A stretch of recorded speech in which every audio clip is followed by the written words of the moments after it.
Welcome to the West Ham Weekly on the West Ham Voice on a Monday night. Thank you all for joining me. What a great weekend it's been. No football to ruin it for us, eh? I hope you have all had a good weekend. I know a lot of people have been down with a bug or so. I've had it and I've finally gotten over it and looking forward to the football that's coming up because we're back in the FA Cup on Tuesday night in the replay against Bristol City away from home. Unfortunately, I won't be going to that game. Too much work on.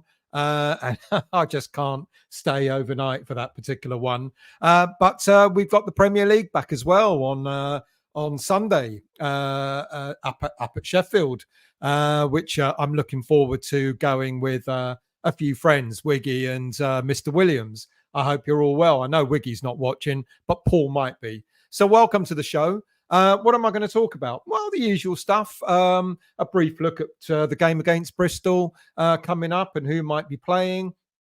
Obviously, all the latest West Ham news and all the transfers, all the loads and loads of transfer stories that aren't true. But hey, it keeps the old cogs turning round, doesn't it? We can't go by a day without a transfer story that just isn't going to materialize. But who knows? We might be lucky and we might actually buy one or two players. We're on the 15th of January now. Absolutely no transfer business had any players coming in. Several players have left the club and are looking at one or two others likely to leave as well. But we'll talk about all of that coming up. But let's go into your chat first of all and see who's there. As usual, all the way to the very top to see who's in tonight. Good evening to you, usual. I hope you're well. Good evening to you, Kent. I hope you're well. Jonathan Rowe is a must for me over Clark. Pace, power, scores goals. Just what we need to get him and move Benny out. Well, it's going to be interesting, isn't it? Because we keep hearing all these stories about Jonathan Rowe, about Jack Clark. I've got a little bit of an update about the situation with Jack Clark. I can't tell you, in all honesty, if it's true or not, but I'll provide it to you. And it kind of involves Divin Mubama. So I'll be talking about that in a moment. Mr. Smith, Miss Smith, sorry, good evening to you. You're freezing well with your toes sticking out like that. Of course you're going to be cold. Amaret, good evening to you. I hope you're well. Good evening to you, Debbie and Mark. Funny feeling, Mavro will be ushering Zuma to start tomorrow and to warm the bench. I don't think Mavropanos is going to want to get his ribs cracked yet again, is he? But anyway, let's see. Toho, good evening to you. Are we really optimistic that Stella's going to be early? What do you think? Good evening, Dom. I hope you're well. Usual bunch here, 10 minutes early. Oh, much appreciated, really are. Paul, good evening. I hope you're well, mate. Good evening, Mr. Tiley. I hope you're well. Good evening to you, Mark. Good evening, Maltese. How are you? Thank you for joining, mate. Who else have we got? Good evening, Howard. How are you, mate? I hope you're well. Thank you for joining. Good evening, old man. How are you? Steve, I'm talking from 52 years, Howard, of being a fan, seeing it too many times before. What have you seen too many times before? I can't read all of them, so I missed half the conversation. Hurry up, Stel. Got to be up at 4 a.m. I'm here, Rupert. How are you, mate? I'll see you at the weekend when you go to Sheffield. You're going, aren't you? Surely it's your last away game for, until next year? We got a little in-joke. It's always Rupert's last game until the next game. Steve, how are you? Let's hope we can scrape through tomorrow and give kids a chance. I don't think kids are going to get a chance, but there are one or two have travelled with the senior team. Charlie, how are you? Here comes the Moyes defender himself. What excuses have we got for Moyes this week? None. We haven't played any games, so I can't give you any excuses. CC, good evening to you. I hope you're well too, mate. Who else have we got in here? Good evening to you, Mark. I hope you're well. Good evening, Rani. I hope you're well. Thank you for joining, mate. P-Gads, how are you, mate? Freezing from Detroit. Yeah, you mentioned me earlier, didn't you? So was it minus 14 or something ridiculous? Good evening, PAF. How are you? Betway offering betting odds. What, for me turning up late? Good evening, Bill. Something positive to say about the rumours in and out. I don't know if they're positive, to be quite honest with you. I can tell you what I know. Whether you think they're positive or rumours or not, I really can't say. I mean, there's an awful lot more players planning to leave West Ham United than there is players coming in at this moment in time. You see all the stories. Apparently, that even Sky Sports are getting in on the old clickbait about us being in for 2 players in particular over the last couple of days. But then I ask, and I'm told nothing. So I don't know where Sky gets their information from. Probably the same as everybody else. Martin, how are you? I hope you're well. Steve, we lost 4-0 to Blackpool in the 3rd round when the night before Bobby Moore, Jimmy Greaves and a few others went on the piss. Maybe if 1 or 2 of our squad players go on the piss, you never know. They might actually turn up to be all right. Ronnie, good evening to you. I'm never late, never. I always say you're always early. Paul, how are you, mate? I hope you're well. Galispero to you, Keith. How are you? Mr. Singleton, how are you? I hope you're well. What was that? 9:34. I think I came on at that time, didn't I? Rupert, Stella's like this when it's his round. Cheeky git. You actually owe me a couple, you cheeky bastard. Mr. Levy, how are you? I hope you're well. I didn't think I was late. Make it happen. How are you? I don't like late. No, I don't like late. If you not turn up early, how can I help that? You got to turn up when I turn up. Ironics, how are you? Have I got any good news? Jarrod Bowen's back. I mean, I did a show this morning to talk about latest injury news, etc. And I was given some good news that Bowen is back for the Bournemouth game. And so it looks like Paqueta and Mavropanos is in contention for a starting place in the game against Bristol on Tuesday night. So everything looked good. And then I was sent a message later on today in the afternoon and told Bowen is back for Sheffield at the weekend. I thought, wow, really? But that's great news, isn't it? I'll talk all about that in a moment. EPL, how are you? Thank you for joining. Any transfer news? It will come up. All the transfer news I can give you. Finn, I hope you're well. I'm afraid not. I can't. I am really, really busy. It's budget planning time at work, and I just can't take the time off.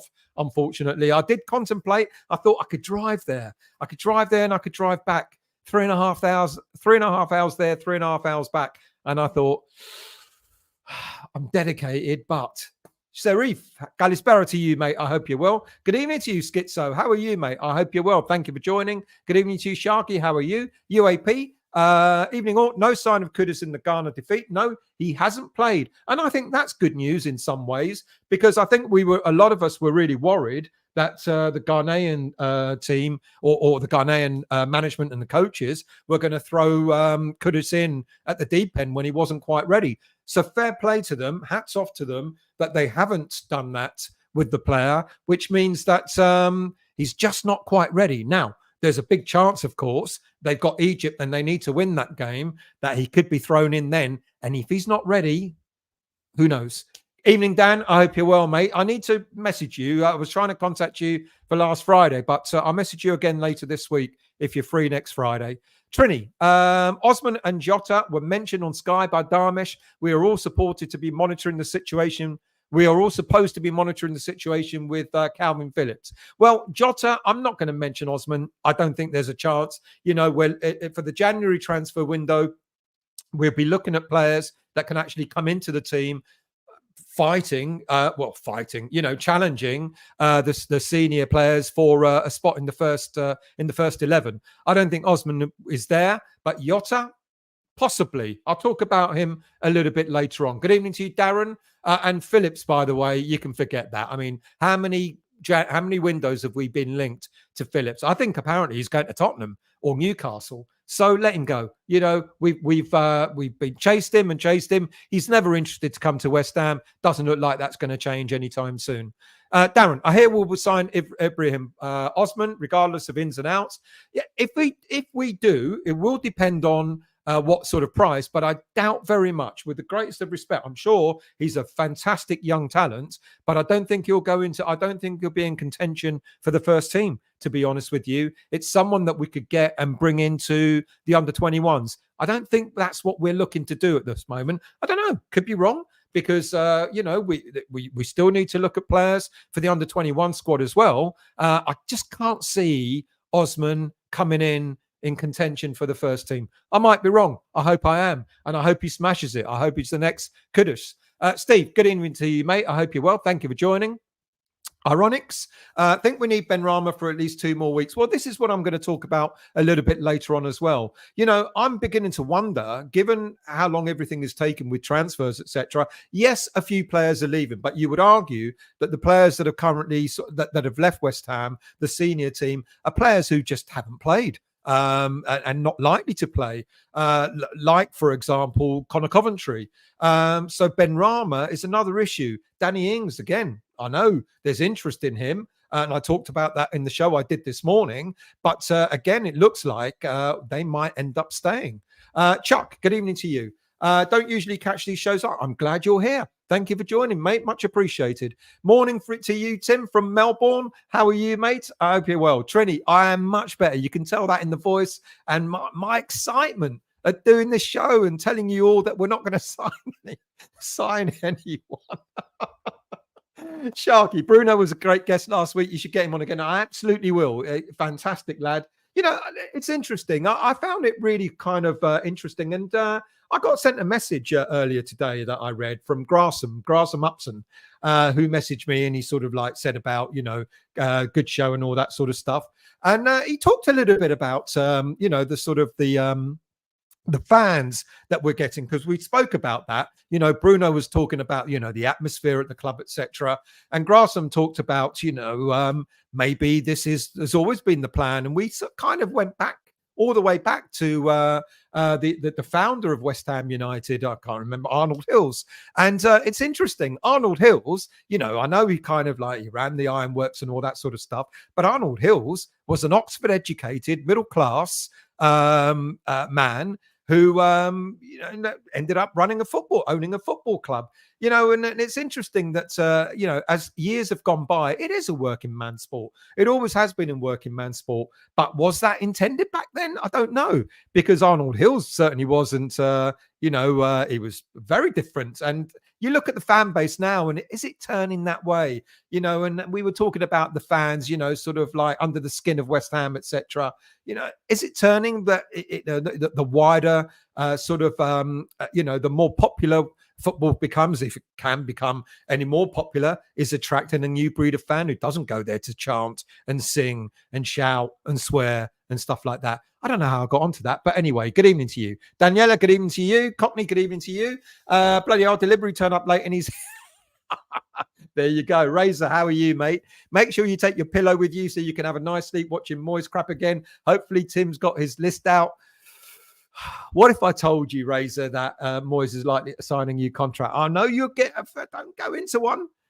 Just saying. Lee, good evening. I hope you're well, mate. Thank you for joining. Hit the like button. By the way, if you're new to the channel, please hit the like button, the subscribe button, and the bell notification to let you know when the next show is on. Irons Lady, good evening to you. Row for me still. Got 13 Premiership games experience playing for the Canaries this season. Championship games playing for Canaries. They went down. He was 18 at the... Oh, I'm sorry. Okay, good point. Didn't know. I didn't know that. Melissa, good evening to you. How are you? Happy? That's not nice. What did Happy say? Hammerette, Garassi looks great. Can Moyes make it work, though? I don't honestly know if we're in for Garassi, to be really, really honest with you. I hope I'm wrong again. But tradition shows with David Moyes, he doesn't necessarily sign strikers, especially in the January window. Ironics, did Jack Clark pass his medical? Why? Did he have a medical? Gary, good evening to you. X said Osman is West Ham's number one choice, and Moyes, Noble, and Steiden have agreed on this. Then I hope I'm wrong. I really do. And I'll be red-faced if given the fact that I've decided to leave him out of tonight's show. Look, I think, he's one of the Make It Dream, Make It Happen, or whatever it is, sort of academy that Kudus was in, and there's no way that everyone will say he's a prime he's a good young prospect. Is he a prime target? I don't know. I hope I'm wrong. I really, really do hope I'm wrong. Tell, good evening to you. Kudus could be back soon if Ghana go out in the first round. He could indeed. He could be back as early as the middle of next week. PGADS, if West Ham need Bowen and Paqueta to beat Bristol, then they have bigger problems. Neither are available for that game. But as I said, Bowen is likely to be available for the game against Sheffield United at the weekend, but Paqueta won't be. Make it happen. I'm always early. Ask my... Good evening, James. How are you from Australia? I hope you're well. Thank you for joining down there, mate. Hamret, the Wanderers return. Let's hope Kudus is back early and Salah stays until the final. That's a good idea. Football with Brownie, how are you? I hope I'm very well. Thank you very much. And you, thank you. Much appreciated, mate. David, good evening to you. I hope you're well. Miss Smith, Kanu has been spotted eating crispy chicken broccoli stems in Forest Gate. Hashtag load of bollocks. Yeah, Osman is only 19. Yes. Phillips is not coming to us. We know that. We know that. No point in even talking about him. Dan, yeah, all good, mate. Just from, I will do. It's all been a bit mad. But of course, it's due very soon, isn't it? I hope you're well. Oh, and your brother's moved to Oz. It's all happening for you, mate. Jerry, good evening. I hope you're well. Sammy, good news that Bowen is back. Absolutely. I was really surprised. Grasham, just mentioned you. Hoping for some breaking good news. Breaking news. The only breaking news I've got is that Bowen will be back sooner than I said this morning. There you go. Trini, City want to sell him, but are willing to loan him for a fee, and the club paying most of his wages, apparently. Do we want him? I mean, is that what we currently need at the moment? Calvin Phillips. Look, I've said we need a backup for Alvarez. Is he as good as Alvarez? I'm beginning to wonder that he's not, to be honest with you. But that's not our priority right now. Our priority, okay, Phillips could come in. Alvarez could go at the back. Yeah, Alvarez can play at centre-back with Phillips in the middle. That's possible. But our priority right now really has got to be not even a centre-back anymore. I'm beginning to wonder if, I've got, I'll talk about a gird a little bit later on as well. But I'm beginning to wonder if our priority is just up front, if anything at all. Good evening, Robin. I hope you're well. Thank you for joining. Rani, if Phillips goes to the Spuds, Holberg could be a decent option to cover Alvarez. Is he good enough? Don't know. UAP, chat full of people and only 11 likes. Thank you very much. Hit the like button, people. Come on, stop being lazy. Good evening, Ray. How are you, mate? I hope you're well. Toha, will Forest have to sell now? Any players worth a butcher's? Alanga, Gibbs White, David May, fancy a punt on Kayati? Well, good point. Let's start with that because that was the breaking news today, wasn't it? Everton and Nottingham Forest have been charged with breaching Premier League profitability and sustainability rules.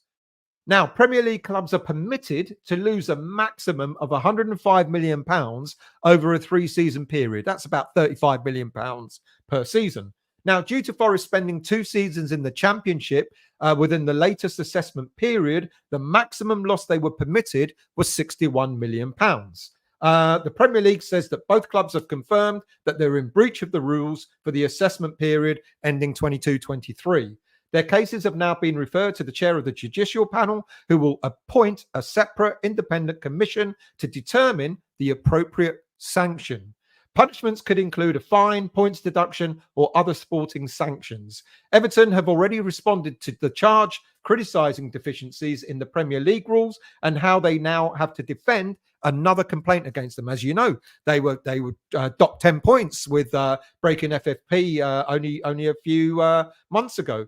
Forest has also made a brief statement saying they intend to continue to cooperate fully with the Premier League on this matter and confident of a speedy and fair resolution. Now, you would have to wonder, to be quite honest, that yet again, it seems that the Premier League and the FA and FFP and whatever seem to be going for, I don't want to call them easy targets, but they're easy targets. When it comes to the likes of Man City, Arsenal, Chelsea, and other clubs who are spending a shitload of money in their transfer windows and then covering it up in many different ways, hiding what they're really spending, showing their profits against various other things at the club, you've got to wonder what on earth is going on. All right, we knew Nottingham Forest, we're like, I think a lot of us were scratching our heads, weren't we?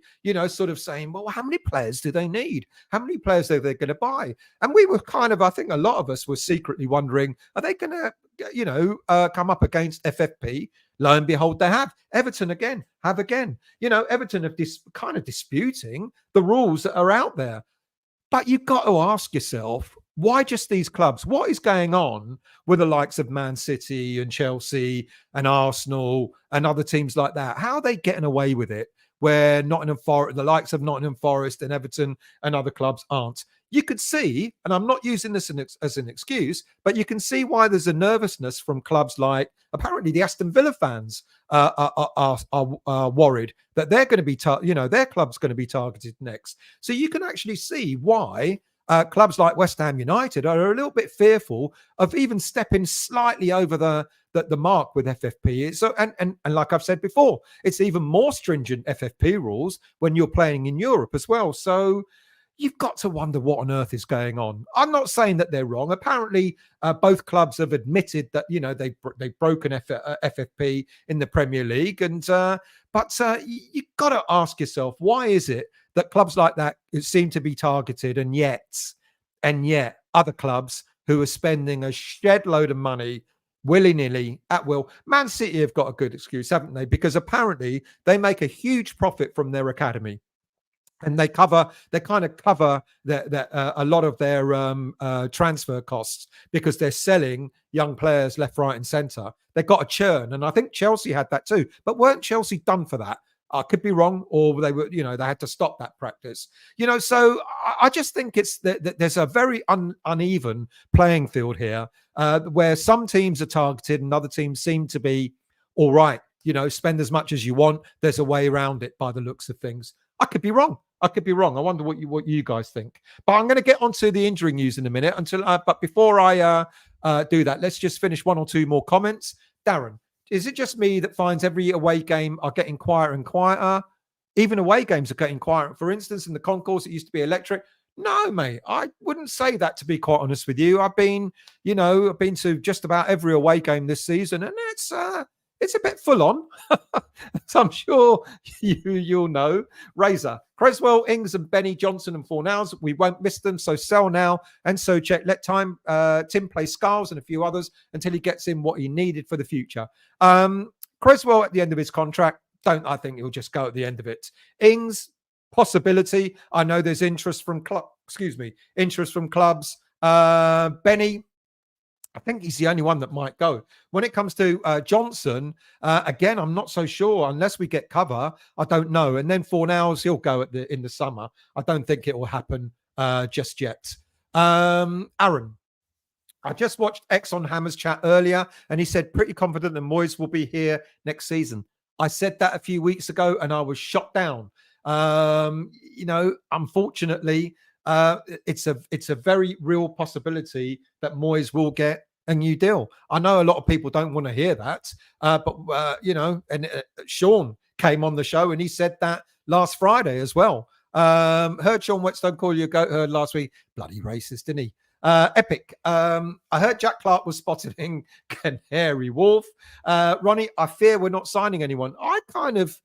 I'm just wondering, we were told at the beginning of the transfer window that we got to clear players out in order to get players in. That's what we were told, wasn't it? Now, one or two players have left already. Kehrer has gone, and now Connor Coventry has gone. I wonder if we're waiting for one or two more to go before we end up signing anyone. But it is interesting that I keep asking the same question. I don't know how much more I can ask it. Is there any sign of any players coming in? No. Anything close? No. So I don't want to contradict people like X. He's much more connected to the club than I am. But when I hear about, we're close to Osman and we're close to Jota, who I'm going to talk about later on, and we're close to signing Clark and all that sort of stuff. And then I ask and I'm told nothing is materializing. So it's really, really difficult to know what's happening at the moment. Hammerette, Melissa was talking to my wishing Ghana losing against Egypt and Kudus coming back early. Not nice for the player, but West Ham is a priority for most. I do actually, I actually commented on a message I got earlier on and said, well, think about Kudus. If he actually goes far with Ghana and they do well, he'll come back, really buoyed up. He'll come back really sort of confident. But if they go out, early, if they go out in the group stages, that might set him back. It might be something that he might be unhappy about. Might take him a while to sort of get over it.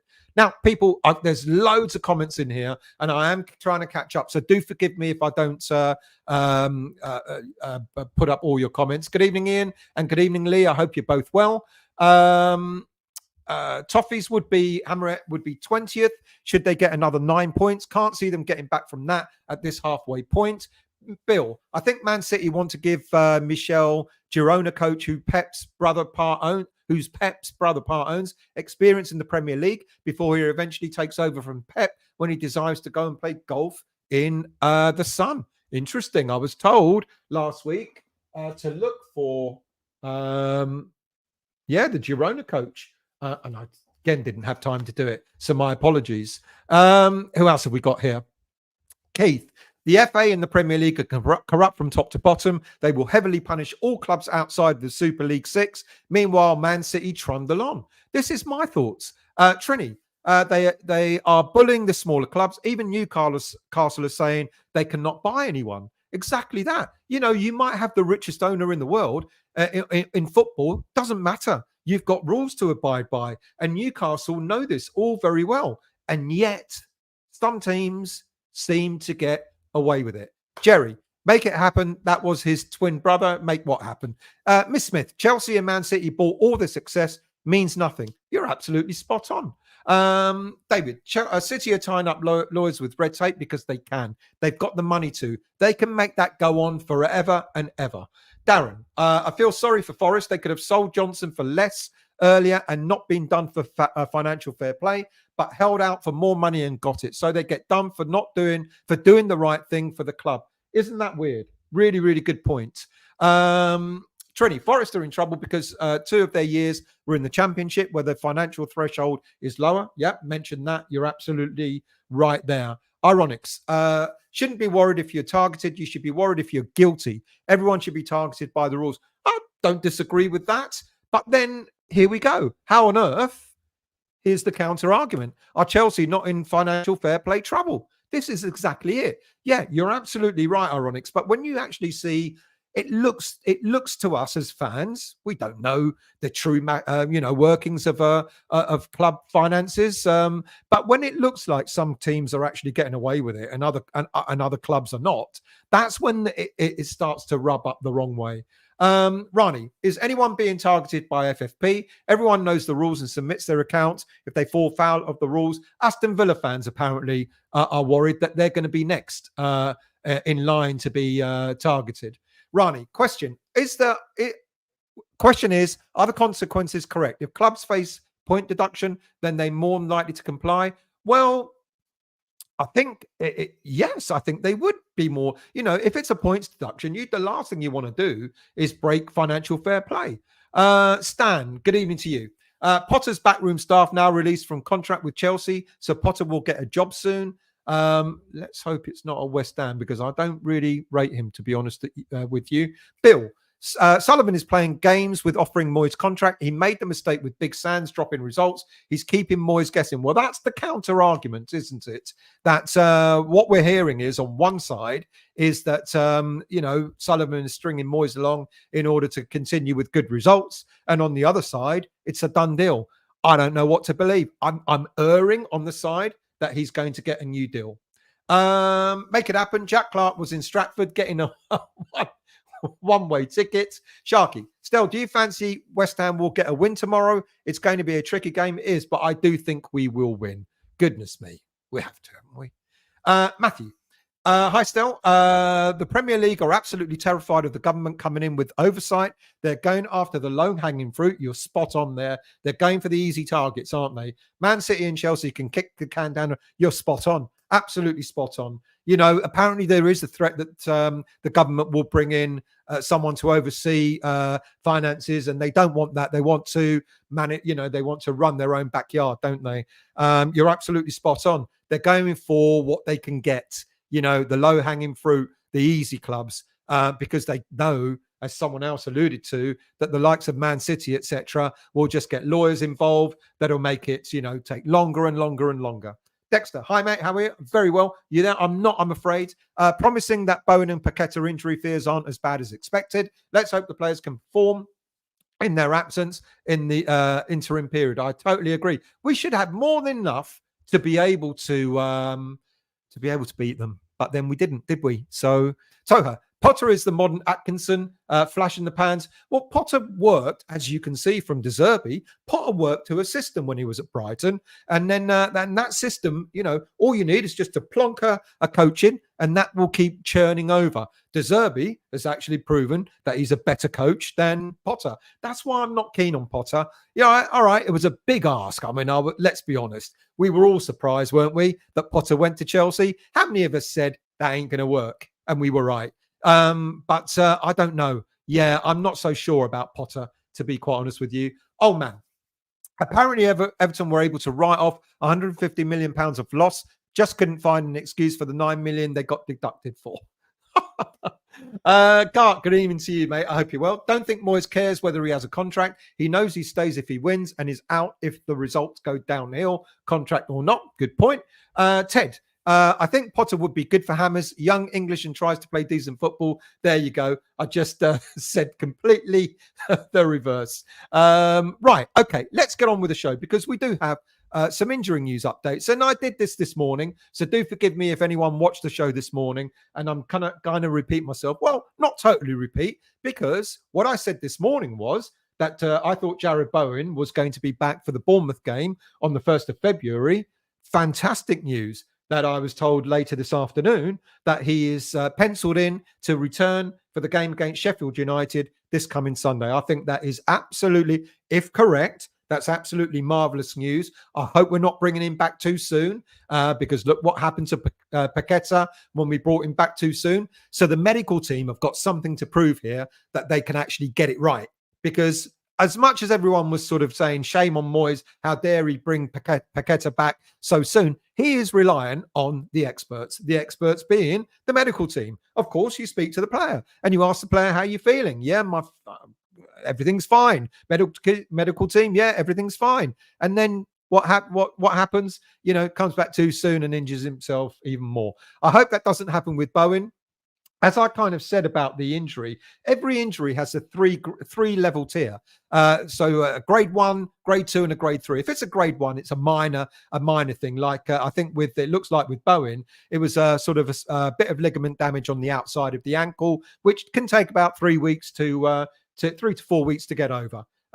So it looks like that's all it was. So really, really pleased to hear about that. That is a massive welcome boost. Of course, we had other players that were injured in the game against Bristol, the Battle of Bristol City, I'm going to call that, where every 5 minutes, you saw another West Ham player going down on the bloody turf, for God's sake. Mavropanos, of course, he cracked his ribs. What a miracle. He's back. Of course, he didn't crack his ribs. They were just bruised. And I remember, I was doing this show last week, and I remember talking about, I had the script in front of me and saying, oh, Mavropanos. And then I was getting messages pinging up in the chat going, Mavropanos has got cracked ribs. And I'm like, where the fuck did that come from? Surely not. And I was right, and I don't know where the cracked ribs came from, but thank God they're not cracked. And it was just a bit of bruising. He's back in training. Is he going to want to go in battle again against Bristol City? I wouldn't be surprised if he just turned around and said, boss, you know what? Just let me play against Sheffield United and put someone else out there. Look, to be quite honest, and on a serious note, having Zuma and Ogbona's great. Zuma's knees are fucked. I don't relish having Zuma and Ogbonna at the back with their pacey players and strikers. So I kind of would rather Dinos is back, and I would suspect that he will be selected for action tomorrow night against Bristol City. Who else do we have on the injury desk? Well, good old Lucas Paqueta. Now, again, I mentioned this morning, there was a photo of him with some kind of a compression pad or ice pack around his leg that was came up at the weekend. But then he had a video. This video, I've taken 2 snapshots of the video where he was training in the gym without any sort of compression pad or anything like that. So it sounds as if maybe he only has a grade 1 injury to his calf as well, which means just a few weeks rest and recovery will get him back in action. Look, if it was worse, he wouldn't be able to sort of move around as much. All right, I know he's doing weights and it's the upper part of his body and all that sort of stuff, but it looks to me that he will be back after a mild strain on the calf within a few weeks, and looking like he will be back in time for the game against Bournemouth, the visit of Bournemouth to the London Stadium on the 1st of February. Mohammedkudus.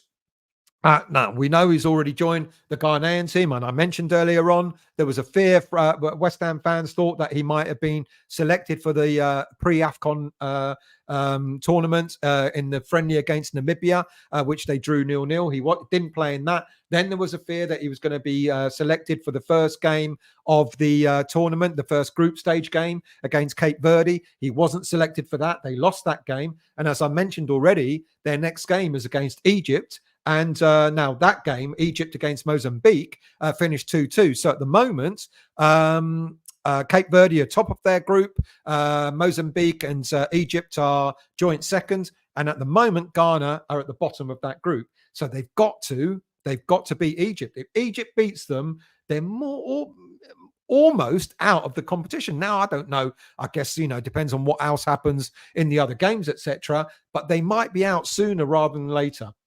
We know that he's got a mild hamstring injury. Thankfully, the Ghanaian medical team and the coaching staff have decided that he wasn't quite ready to come back for the 2 games that they played recently. Really grateful for that. But I think it's really good of them that they've done the right thing by the player. So it looks like the only issue now, of course, Ghana need to win this game against Egypt. Might there be a temptation to bring him back even if he's not 100%? Don't know. I guess you've got to give the Ghanaian medical team and the coaches credit for the fact that they haven't used the player so far. So I'm going to say that if he's not ready, then he won't play against Egypt. But I guess we'll see what happens. Now, if Ghana go out of this tournament, he could be back as early as the middle of next week. I don't know how many days rest that he has to be given officially after any international tournament, because my understanding is that after the Egypt game, which I think is on Thursday, then Ghana don't play again until I think Monday. And if they're out by then, he could be back at West Ham by around about Wednesday, something like that. I don't wish it on him, to be quite honest with you. I wish he does well. I wish Ghana does well. I think we've got some fantastic supporters there, Ghanaian Hammers and all that sort of stuff. So I actually do wish them well, much to the detriment of West Ham. I've seen that, a few comments saying club before country, and I get that. But at the same time, you've got to wish your players well. That's what they live to play national football. All right, they get paid by us. But it's a pride, isn't it, to play international football for your country? And I don't begrudge anyone that. So half of me says I wish him well. I wish Ghana well. The other half of me says he could be back by next Wednesday, people. Right. What other news have we got? Let's see. What else have we got down here? Bit of loan news, because we've got quite a few players out on loan now. First of all, Thilo Kehrer, as we already know, let's go back, is on loan at AS Monaco. Suffered his first defeat for AS Monaco at the hands of Reims at the weekend. They lost 3-1. Monaco slipping down to 4th place in League One table. Christian Hegge, our young under-21s goalkeeper, made his debut tonight for his Dutch club. Made his debut tonight for his Dutch club, Den Bosch, in the 2nd division of the Dutch league. They played Jong PSV. I'm guessing that means young PSV. And it was a 7:00 kickoff.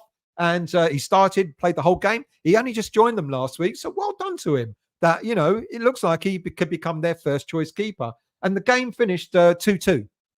So congratulations to him for making his debut. Flynn Downs started for Southampton as the club are closing on championship leaders Leicester City. They thumped Sheffield Wednesday 4-0 at the weekend, and Downs took up his regular role at the heart of the Southampton midfield. He completed 92% of 72 passes as Southampton extended their unbeaten run to 20 games in all competitions. A lot of people are saying to me, he's only a championship player, etc., etc. When we signed him, he had the most percentage completion rate for passes in the championship for Swansea at the time. I think he's a good player. I think he can actually do a job for West Ham United. I think he could be a really good backup to Alvarez. I know people are saying that, no, this is his peak. Championship is his peak and he won't get any further than that. I don't know, I think I like him. I like Flynn Downs. I don't think he ever let us down when he came on for us. Moyes did the unusual thing, didn't he? A couple of games where he kind of played him as a number 10, which was a bit weird, as a defensive midfielder. I like him. I kind of hope it works for him. Well, no, actually, it is working for him at Southampton. And I hope he continues with that, the performances that he's putting in, and comes back trying to claim a place in the senior team at West Ham United next season. Let's see. Another player that's doing really well. Oh, by the way, Southampton now are third in the table, 3 points behind second place Ipswich and 10 behind Leicester. So they're doing well. Another player, defensive midfielder, on loan at the moment is Freddie Potts, who started in the 1-1 draw against Lincoln City at the weekend. It finished 1-1. It was another decent midfield performance for Potts. He has now been joined by fellow academy star Gideon Kodua, who has become a Wycombe player. After the game that we played against them in the EFL Trophy last week, where he scored a fantastic goal for West Ham. And then the following day, they signed him up. I really, really wish them well. Potts is getting regular game time at Wycombe Wanderers, and I really hope the same thing happens with Kodua. Wycombe, they're doing all right, well-ish. They're 14th in the table, 30 points from 26 games. Other players on loan, well, Kamari Swire was an unused sub for Crawley Town, where they suffered a 1-0 loss to Salford City in League Two at the weekend. But that was his last game for Crawley, because he's been recalled back from his loan spell, having recorded 3 goal contributions in 11 matches. He returned to action for the under-21s earlier today, on Monday, in Premier League Two against West Bromwich Albion, where he scored the first goal. I'll come back to that in a moment. So a bit more academy news. So here we are. I'll come back to that in a moment. I'm back to that now. The under-21s were back in Premier League 2 action earlier on Monday when they played West Brom away from home. After their disappointment in being knocked out in the EFL Trophy against Wycombe last week, it took just 3 minutes to overcome that disappointment when they got their first of 4 goals against West Brom. And as I've just said, Kamari Swire is the player that got the first goal. George Earthy added to the under-21s goals midway through the first half, before Michael Forbes flicked Luzau's volley home to put the Hammers on their third way to a fifth win on their way to a fifth league win on the bounce. West Brom did pull 2 goals back, but Dan Riggs sealed the win, making it 4-2. That game was the under-21s' 5th win in 6 matches, and we've lost just 1 league game in 11 all season. It keeps us second in the Premier League 2, 4 points behind league leaders Spurs, and they do have a game in hand on us as well. Our next league game is on the 26th when we host Stoke at Rush Green. As mentioned briefly, last Tuesday, West Ham faced League One opponents Wycombe Wanderers in the last 16 of the EFL Trophy. Despite a gallant effort, we lost 2-1, but the onslaught of attacking play that was coming from West Ham United's under-21s could have easily brought us the game level. Even at the death, we had a couple of shots off the goal line. There was a very valid call for a handball penalty, which wasn't given as well. They've done extremely well, the under-21s. Absolutely fantastic for them. I'm really pleased that they're back to winning ways. Not to be outdone, the under-18s. They were undone a little bit. Were in cup action last week where they hosted Man City in the 4th round of the FA Youth Cup. Now, as you know, we won the FA Youth Cup last season. It was a tense game. and a controversial penalty really changed the game later in the second half. There was a very, very, very dodgy call given for a trip on a Man City player. And of course, they got that penalty, and then when we were looking for an equaliser, that opened up gaps, and they went on to score another one. Feel sorry for the under-18s because they kind of really didn't deserve. Look, Man City are a very, very good under-18 side. They are as good, if not better, really, than the West Ham United under-18s. Let's not forget, the under-18s, most of them now have moved up to under-21 level. So all the 18 and 19-year-olds that were playing, all the sort of 17 and 18-year-olds, that were playing for the under-18s last season are now playing under-21s football. That's how good they are. But wasn't to be. Man City are very, very likely to go and win that tournament. They are quite a good team. Bit of women's news. West Ham United were beaten in the FA Cup, Women's FA Cup, by Chelsea at the weekend. Vivian Asai got the side off to a decent start on the 18th minute. We defended resolutely throughout the game, but a moment of quality in the 70th minute brought Chelsea level.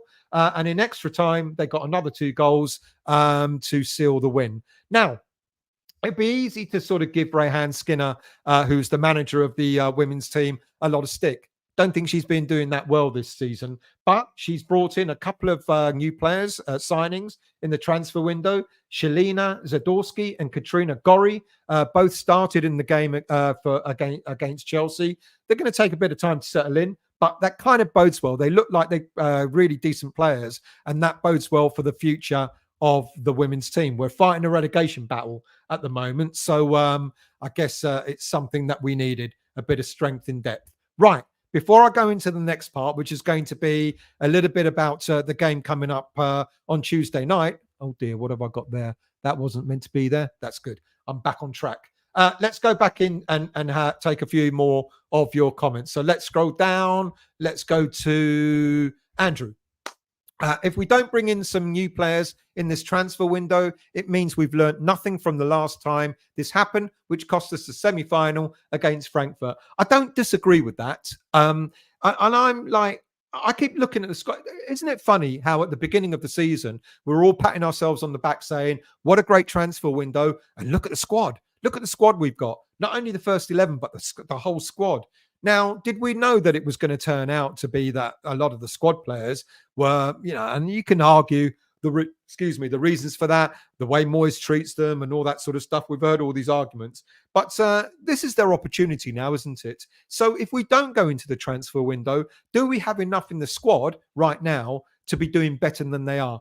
I'm going to argue quite possibly that we should have. But I don't disagree with you, Andrew. I think it'd be interesting. It would be good to bring in at least one player. Let's see what happens. Martin, personally, I wouldn't mind Potter as the next manager. Eddie, good evening to you, mate. I hope you're well. Thanks for joining. Dick Turpin's Turpin. Let's hope West Ham don't freeze on the night. Yeah, it's going to be pretty bloody cold, isn't it? Apparently there's a real big chill coming in over the next few days. Wonderful. All the more reason to work from home. The Hammer. Trini. Mavro is big enough, either bang back or get your dig in first. But if you watch the game, it's the way that player went into him. He didn't even look at the ball, mate. He just he charged for him. It was obvious what he was going to do. Trini, a bit of a risk going into a gym barefoot. Who knows? Maybe old Paqueta likes to take those risks. Sharky, Chris Hooton is not very popular with the Ghanaian fans. He's not doing too well at the moment, is he? Miss Smith, at 3-1, put a $5 on Brizzle Tatties tomorrow. Then if we lose, you can minge like lemmings and afford a couple of snowballs. Darren, or as that kid on West Ham Unofficial said, Kudus didn't play as he might have had jet lag. Rani, you just touched on it. Ghana next game is massive. Think he has to be at least on the bench for them. UAP, if Kudus gets injured on international duty, then we get compensated for his wages, surely. Can Ghana FA risk that massive cost? It's not so much about the money, is it really, to be quite honest with you? It's more about having the player back. I'd sooner have the player back fit than have any money for his wages. But yes, you're right. Under FIFA rules, apparently we do get compensated. Ghana versus Morocco final. Well, that would bloody tear it, wouldn't it, Trini? Howard, and away, and we gave Sheffield United hush money. Long time ago. Don't worry about that. That's in the past. Let's not talk about how we screwed them. Andrew, if Ghana had a great tournament, it can only be a good thing for Kudus and us. I agree. I totally agree. Jake, good evening to you. Downs is absolutely good enough to be back up as a central defensive midfielder. Never had a proper chance under Mr. I never chance to any Moyes. Good evening, Bezel. I hope you're well. Thank you for joining, mate. Andrew, real shame about Downs. Never given a real opportunity by Moyes. Happy he's doing well at Southampton. Got any news on Jota? Going to talk about him later on. Apparently, I'm being told I should have talked about. Should talk about Osman as well, because apparently he's our number one target, which I can't really see, to be honest with you. Certainly not for the first team. Rani, my only worry with the youngsters is the level they're being loaned to. If they're anywhere near close to senior football, surely they need to be at championship clubs. I do actually totally agree with that, to be honest with you. I would have loved Kodwa to have gone to a championship team. But so long as they get game time, Potts is getting regular game time. I want to see Kodwa getting regular game time at Wickham, just like Flynn Downs is getting regular game time at Southampton. But I do agree with you. What level are they? I mean, the last thing we want is to have, and we've had this happen quite a few times. The last thing we want is for these young players to go out on loan at either the Championship or even lower league teams, and then just sit on the bench. Kamari Swire has suffered that, which is why he's now back with the under-21s. But does that say an awful lot about Kamari Swire? Bill, I always thought Downs was going to move into the Rice role. I think that's, I thought that too, to be quite honest with you. But and I agree with what some people have been saying. He wasn't necessarily given that opportunity to really settle into the team, was he? Stans lad, good evening to you. They'll all be off soon then, as Moyes won't give them a go. You're talking about the youngsters. Hammerette, UAP, can see him left wing. Hope he shows he is good enough. Who? I've already forgotten who you're talking about. Sharky, I saw Antonio was at the training ground, probably doing physiotherapy. Yeah, just so long as he doesn't slip, then that's all right, isn't it? Please don't slip, Antonio. On some second thoughts, Miss Smith, the percentage of youth players that make it at the highest level had always been marginal. All we can do as fans is encourage and support them. Being a positive human is much more fun than not being a positive. I agree with that. And I think there was a stat, I've mentioned it several times. I think it's something really low, something like 4% of academy players make it into getting a successful Premier League career is the word I'm looking for. Hammerette. Funny, really, when you think about it, we all want to see the youth moan, then Moyes doesn't give them a chance, yet we are still hoping for some exciting players in this window. Well, that's the other thing I mentioned a few weeks ago. Do we give the youth a chance, or we don't go and buy? Because if we go and buy players, the youth won't get a chance. Simple as that.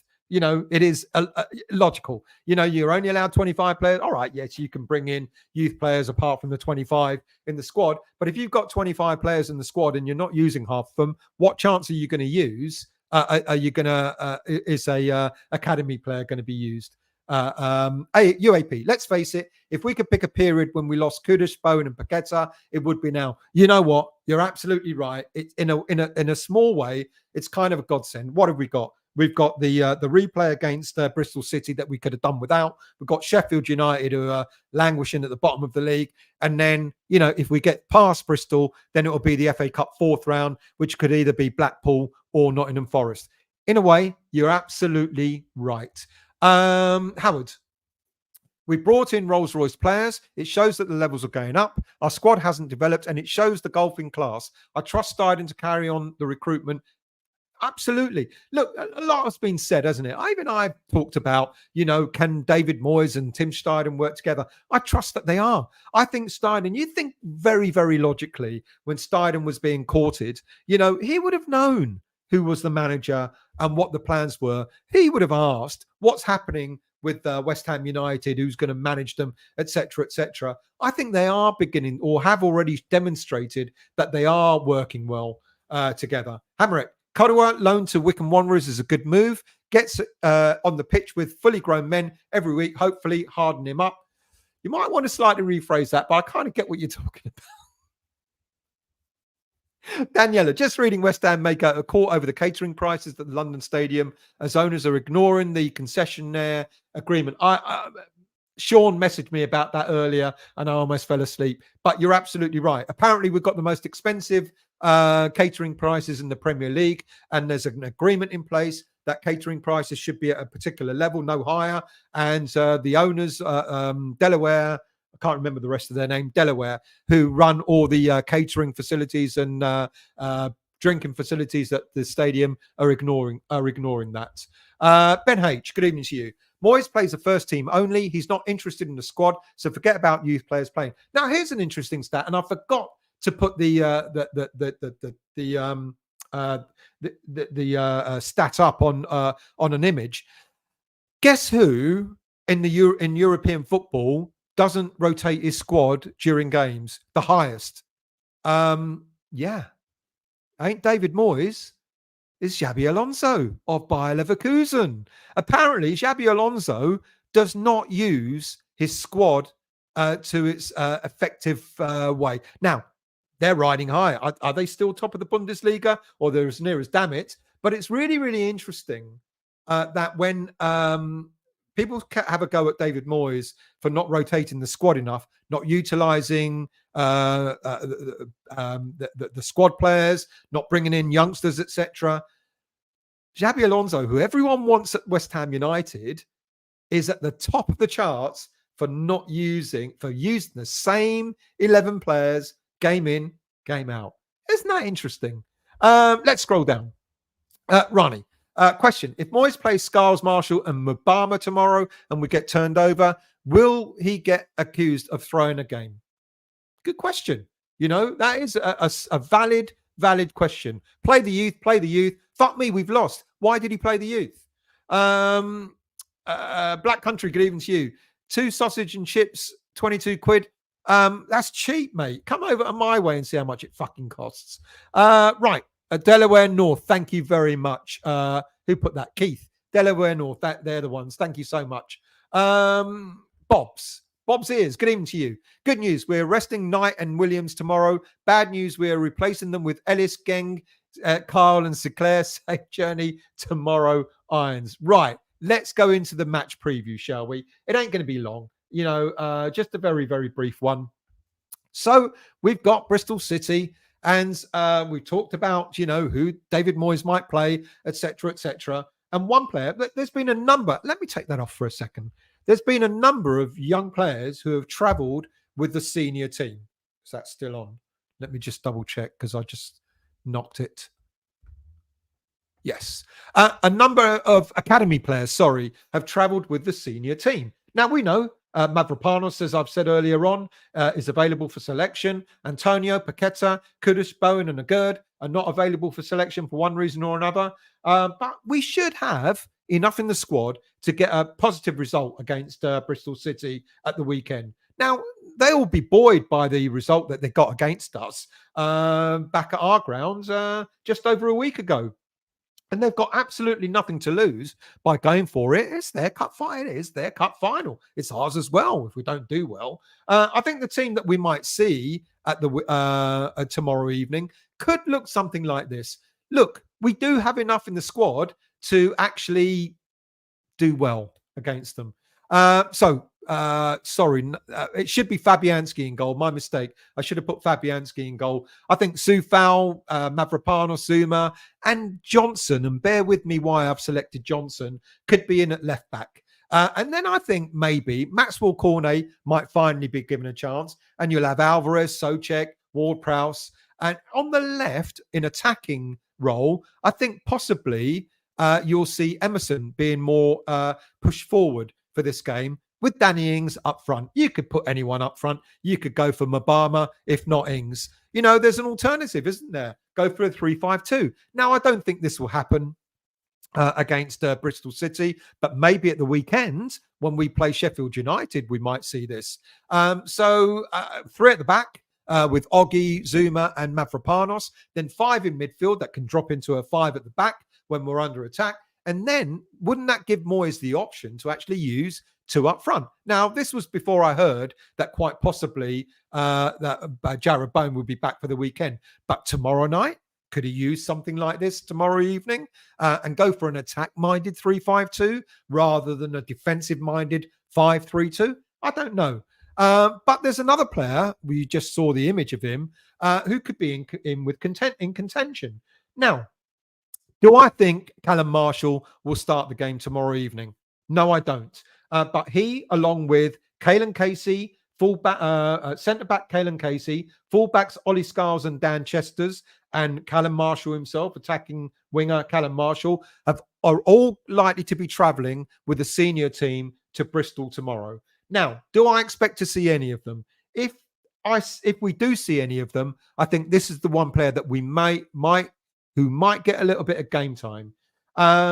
Look, we need the cover for a Gerd, so I understand why Caelan Casey is travelling with the squad. We need cover for Soufal, and like I said, if Emerson plays a bit further forward, then we'll need cover for Johnson as well, which makes me understand why Scarles and Chesters could be included in the squad. And then, of course, up front, we do need something alternative, something different. As I sort of alluded to here, we've got the players like we've got players like Cornet, we've got players like Emerson who can push forward, etc. But if that's not working, then why not give someone like Callum Marshall a bit of a run out? Now, I'm beginning to wonder, if you look at the way we played against Bristol City last week, when midway through the second half or early in the second half, Mubama was pushed out wide and then Bowen came back into the middle. So it kind of makes me think, right, well, Moyes is thinking maybe Mubama isn't quite doing it in the middle. So someone like Callum Marshall, who can play along that front line, may be a better alternative. It's going to be interesting to see what happens. Am I suggesting that maybe Mubama is going to be superseded by Marshall? Is that a possibility? Quite possibly. And I'll give you the reason why when I get onto transfers in a moment. Look, he's a young lad, Marshall, able to play across the front line, 19 years of age. He's won his second Premier League 2 Player of the Month for December. He picked it up in September. He was nominated for it in October, and he picked it up again in December. He's scored 21 goals in all competitions so far this season. He's a fully fledged Northern Ireland international. And he's just doing extremely well. So I'm beginning to wonder, has he done enough to maybe alert David Moyes to thinking, I need something. Look, we're all talking about what do we do? Do we go in the transfer window? Do we buy a player in the transfer market? Do we give youth a chance? If there's anybody that could possibly be given an opportunity, I just wonder if that might be Callum Marshall. It'd be interesting to see what the lineup is going to be like tomorrow evening. Now, do I expect him to start? No, I don't. Do I think he's got a very good chance of coming on from the bench? Yes, I do. So let's see what happens with that. It'd be very interesting to see how it all pans out. Right, I need a drink of water and let's go into the transfer window. All the players we're about to buy. It's so exciting. I can't contain myself.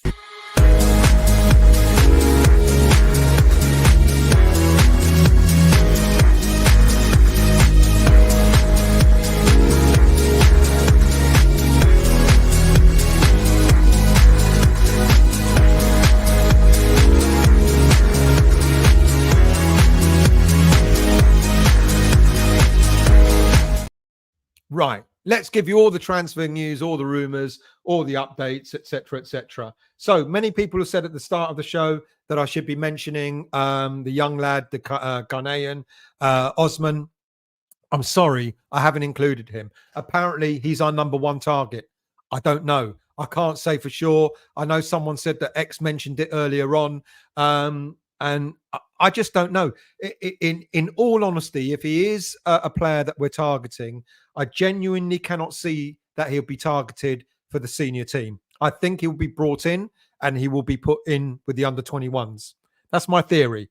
So is he a prospect? Yes. Yeah, he is. More likely because if he does go in the under-21s, that would make absolutely perfect sense. But to come in for the senior team, I'm not so sure. Right. There are some other news. We've got some players that have kind of signed extended contracts. Patrick Kelly, fantastic Northern Ireland under 21s international. He's just penned a new deal for another 2.5 years until the summer of 2026. He's been fantastic since we bought him. I think he played for Coleraine. And yes, he did. He played for Coleraine. We signed him up and he's been absolutely fantastic. Came in playing for the under 18s and he's gone up with most of the rest of that under 18 squad to play for the under 21. So that's a fantastic signing. He's a great prospect central midfielder, Patrick Kelly. We know that where's the other one gone? Did I not load it? I'm disappointed with myself. Right. Never mind. There's another player that signed an extended contract, which is centre-back Michael Forbes. He's also signed a new deal until the summer of 2020 as well. Sorry, 2026 as well. Under 21s captain. He was made under 21s captain this season. He's made 26 appearances in all competitions for the under 21s, and he led the side to the last 16 of the EFL trophy, as I mentioned earlier on. I'm disappointed. I thought I had a photo of him, but I haven't. He's a senior in Northern Ireland international. He made his debut in his country's final UEFA Euro 2024 qualifier against Finland in October. So well done to him. We're tying these players down. That's what we need to do. I've already mentioned that Gideon Kodua has joined Wycombe Wanderers on loan until the end of the 23-24 season. I already mentioned as well that he's joining Freddie Potts, who's a regular starter for the club. So let's hope that Kodua actually gets some regular game time for Wycombe Wanderers. Now, quite sad that Conor Coventry has left West Ham United after 13 years. He's been with West Ham since the age of 10, lifelong West Ham United fan. He's signed now on a permanent basis for Charlton. He put out a heartfelt message to all West Ham fans on the official website. We wish him well. We really do. You know, it's horrible when, you know, you let one of your own go, but I hope he smashes it for Charlton. I really, really do. Now, here's my theory. I mentioned a moment ago, could Callum Marshall go above Divin Mubama in the pecking order in the senior squad? Now, there's talk about Divin Mubama going out on loan for the rest of the season. There was talk about Callum Marshall also going out on loan for the rest of the season. One club that's showing interest in him, this is how the wheel churns, isn't it? How the cogs turn. One club that's interested in Divin Mubama, apparently, is Sunderland. Who are we apparently linked to?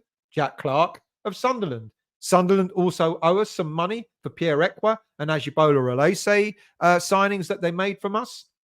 So, of course, people are putting 2 and 2 together and coming up with 5. It looks like that there's a possibility that Divin Mubama could go out on loan to Sunderland. Look, they're chasing playoff places. One of their prime players is Jack Clark himself, who scored something like 13 goals for Sunderland this season. I think are they in the playoffs or just outside the playoff places at the moment? And so if they're going to let someone like Jack Clark go, who's scoring goals for them, they're going to want to bring a player in who can potentially score goals for them. What better opportunity for Divin Mubama to go to a championship team? What did someone say earlier on? You know, if you're going to send these players out on loan, send them to a championship team and see how they get on. Now, Mubama, it could happen. It could happen that he could go out on loan to Sunderland, where there's a deal to get Jack Clark to West Ham United in the reverse.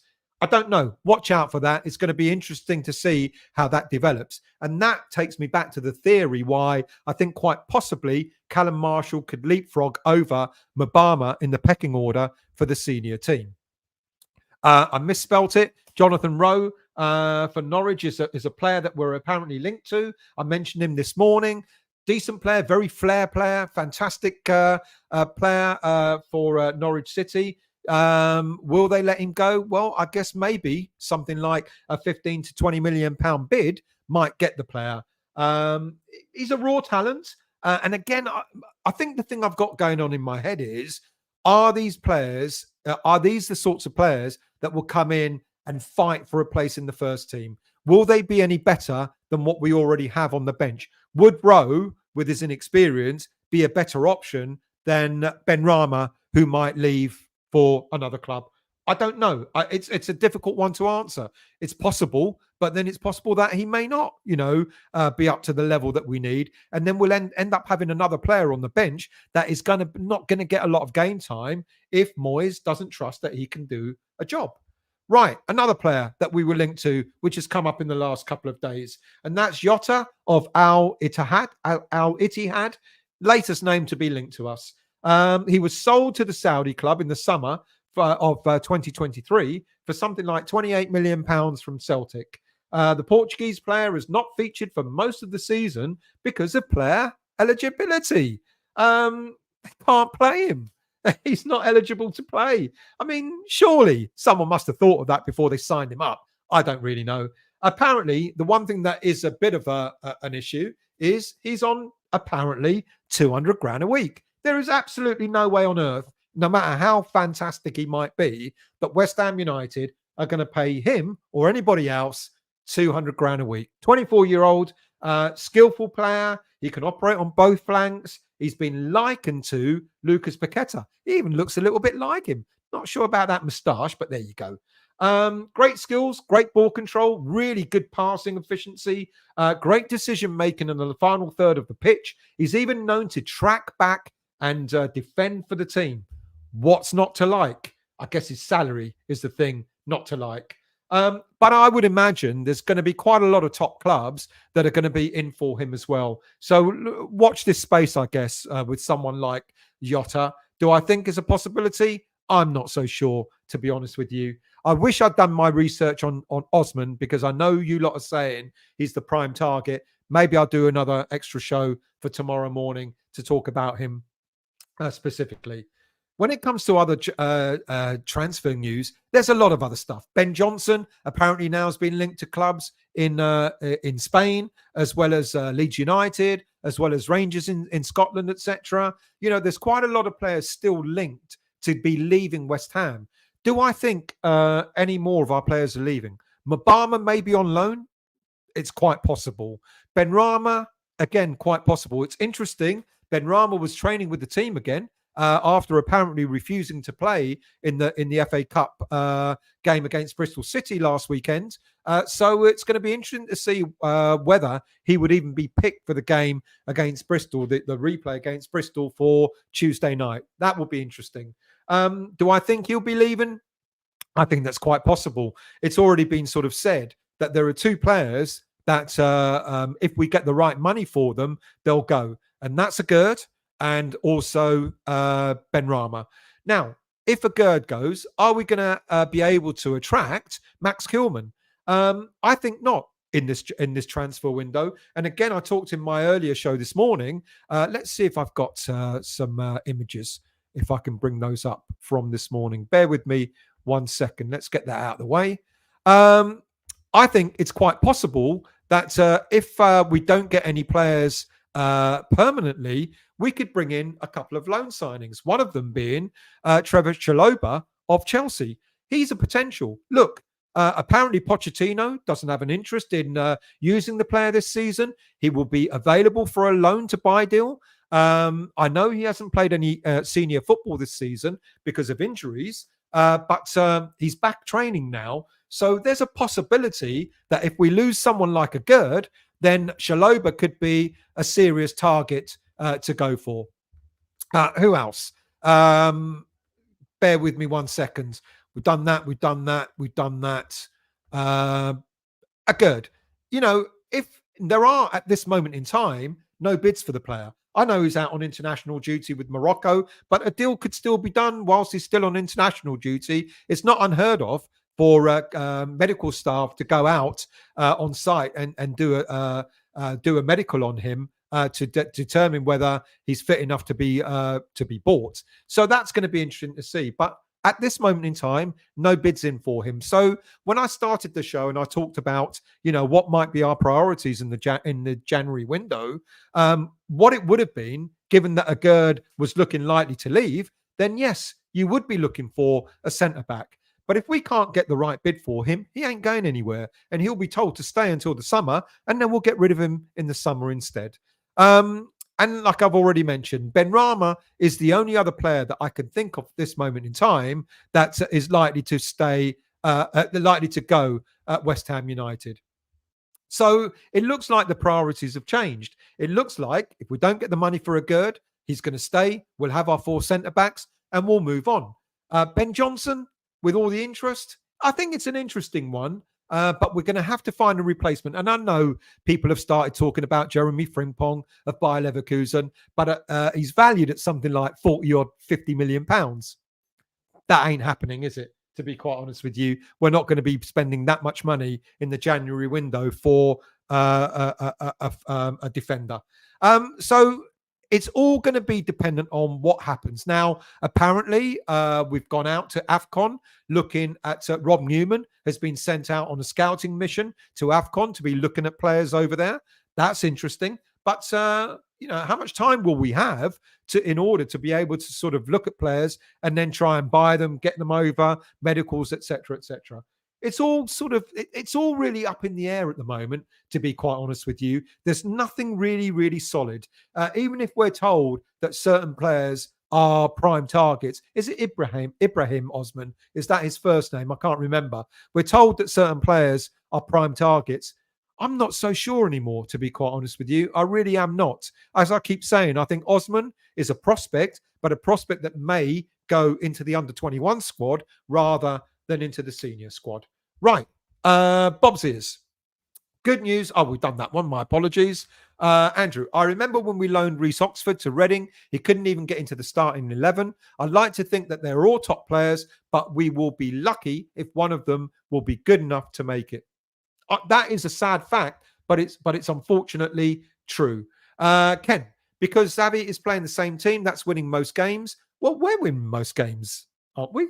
All right, the football's not pretty, but we are winning most games as well. So, oh man, does still live in Knightsbridge? If only I did. Let's scroll down. Miss Smith, Cornet would be the only spark possible. This is his opportunity. I think I said this after the game against Bristol City. Cornet was right at the end where we stand in the Bobby Moore lower. And he just went, when the final whistle blew, he just fell on his back and he just lay there for a good few minutes. And I thought, oh, fuck me, he's not injured again, is he? But he just, and then he sat up and he just sort of like shaking his head and sort of looking a little bit disgruntled. I don't know what he was upset about, because we didn't win the game or because he didn't, he couldn't change the game or anything like that. But I think I want to see Cornet. I actually want to see Cornet start against Bristol City. I want to see him on from the start to see what he can offer, because I think there's a good player in there, to be honest with you. Eddie, I would give Luzau a shout for this match. Interesting. He hasn't travelled with he won't be travelling with the senior squad. He didn't train with them and he won't be travelling. And he was in the game, the under-21 games today. Whereas, what name did I mention earlier on? Caelan Casey, another centre-back, didn't play in the under-21s game today and has been training with the senior squad. Mark, I'm guessing Mubama will start, look sharp and well involved in the training clips. You've just heard my theory, so I'm not too sure. Rani, if Benny truly refused to play, should he be anywhere near the team tomorrow? Well, I'm beginning to doubt whether that's true as well, because when I asked, I remember when I asked about that, did Benny really refuse to play? It was responded to with a question, who told you that? And I'm like, oh, maybe I haven't got this right. And then I had a conversation with Sean afterwards. He said, well, apparently that's what has been said. And then he went straight off to France, etc. And then we heard that all the team were given time off to do their own thing over the next few days. Miss Smith would love to see Marshall.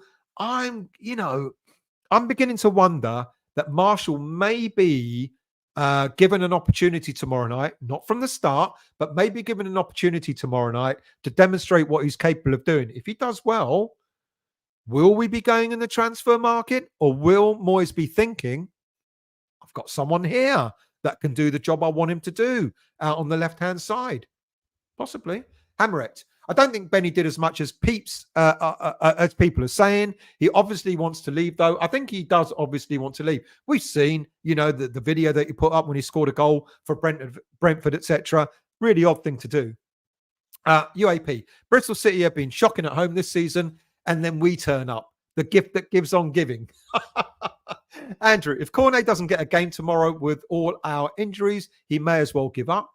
I agree. I would like to see him start, but if not, I would like to see him come on if needed and give at least, half an hour or something like that. UAP, but will raise their game tomorrow. Exactly. Good night, Black Country. Thank you for joining, mate. Really much appreciated for all your comments, etc., and getting involved. John, hello, mate. I hope you're well. 5:40 here. Have I missed much, mate? Almost the whole show. I hope you're well. Shall I give you a recap? Let me give you a very, very quick recap, shall I? Let's go right to the start. Right. So I gave injury news. I told you that Bowen is going to be back for the Sheffield United game. Dinos is back for the Bristol game. Paqueta is back training, but he won't be available to the beginning of February. Kudus has not been used, thankfully, for the games that Ghana have played, but could play against Egypt in the next few days. And a bit of loan news. Kera suffered a defeat. Heggie made his debut tonight for his Dutch club. Downs has been superb for Southampton. Steve Potts. Freddie Potts has been fantastic on loan for Wycombe Wanderers. Codua has joined him at Wycombe, so I hope he does really well. The under-21s were back to winning ways. They beat Sheffield Wednesday 4-2. Unlucky, the under-18s in the FA Youth Cup where they lost to Man City. West Ham women's team were beaten in the FA Cup by Chelsea. No, don't need that. Match preview. I asked, is Callum Marshall about to leapfrog Mubama in the senior team? There's every possibility. And then transfer news. Kelly signed a new deal, Patrick Kelly, for 2.5 years. Connor Coventry has left. Mubama, there's a possibility that he could go out on loan. And one of the teams that are apparently interested are Sunderland. And we're interested in Jack Clark. Could a deal be done there? Who knows? Time will tell. Jonathan Rowe is a player that we're apparently interested from Norwich. And the latest is Jota from his Saudi team. He can't play for them because he's not eligible. They have too many foreign players. Fuck me. Someone should have really worked that out, shouldn't they? There you go, mate. I hope that was a good update for you. Rani, I don't know if it's true or not, but thought Sean confirmed Sterling. Yeah, he did tell me that.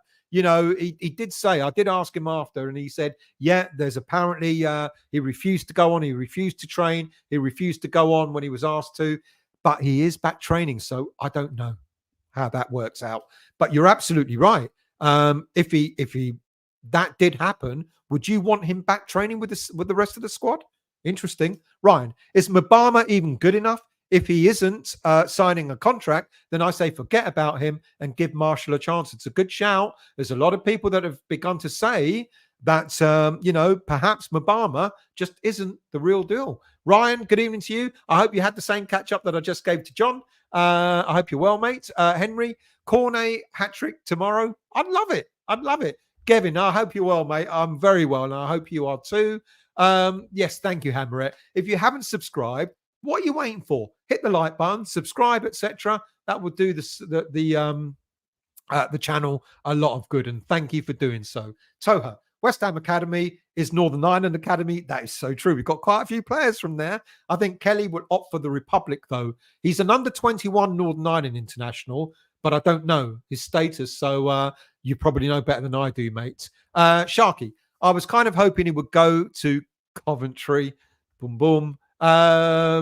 No one likes getting sent to Coventry. Clive, greetings. Good evening to you. So it's all right, mate. No worries. Good to have you here.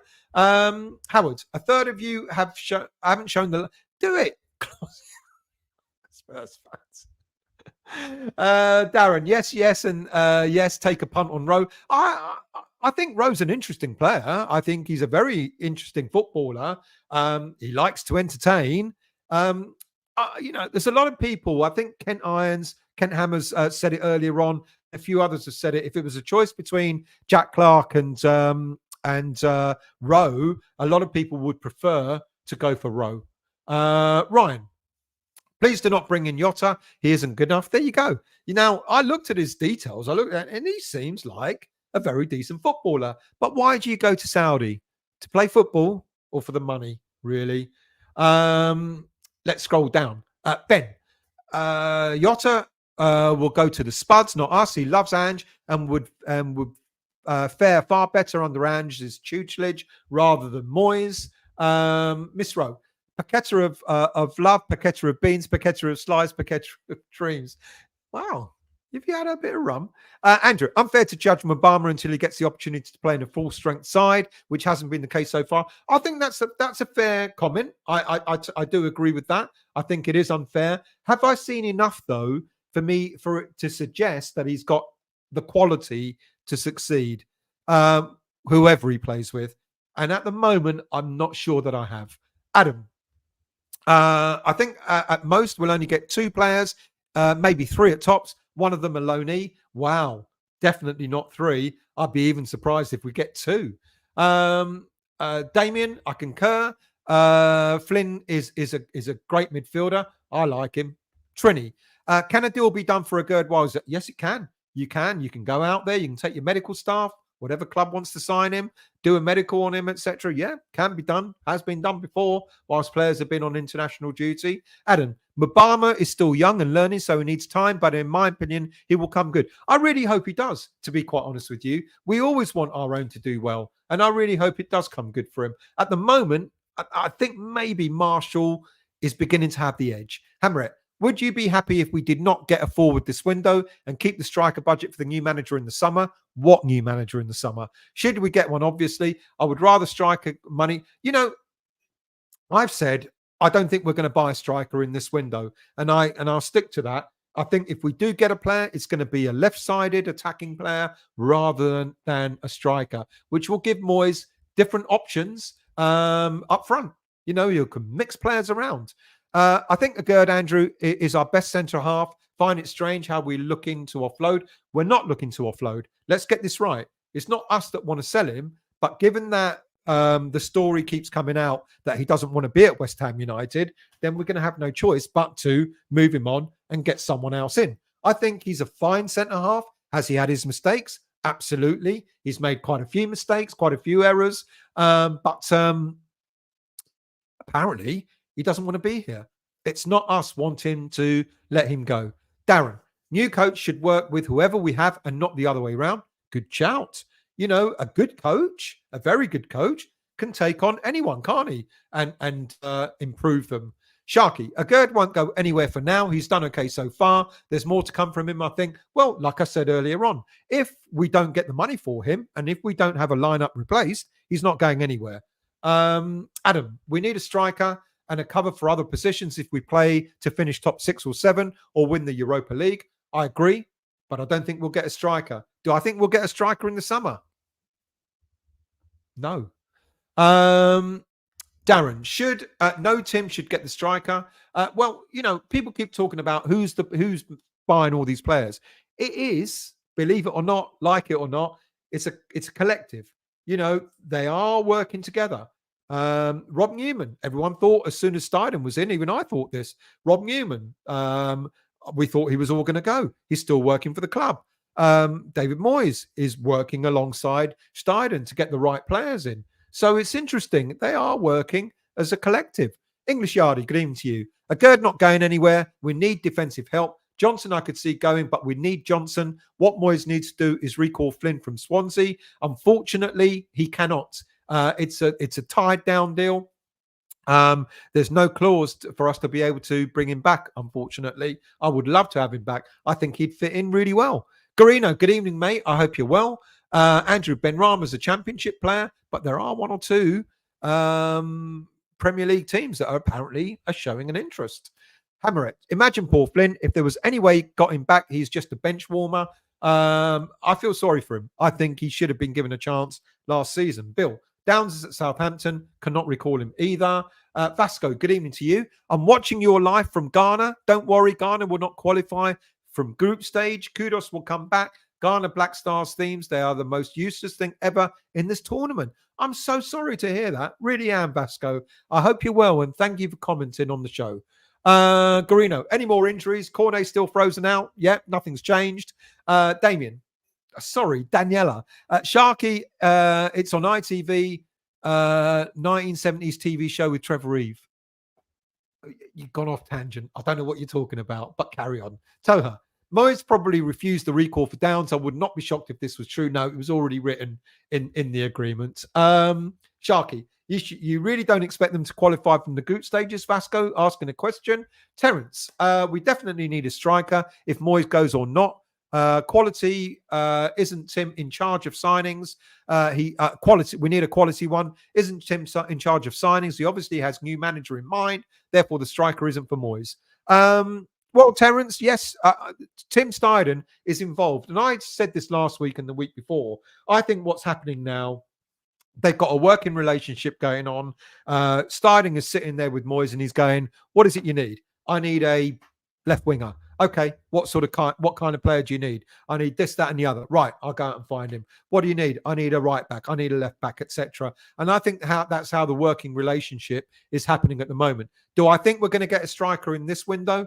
No. Do I think we'll get a striker in summer? That really is dependent on who will be manager. And if it is David Moyes, I wouldn't be surprised if we don't get a striker in the summer either. And welcome from New Zealand as well, Terence. Thank you very much for joining, mate. Epic. Moyes would rather take a bullet than start Marshall. I don't think he'll start him.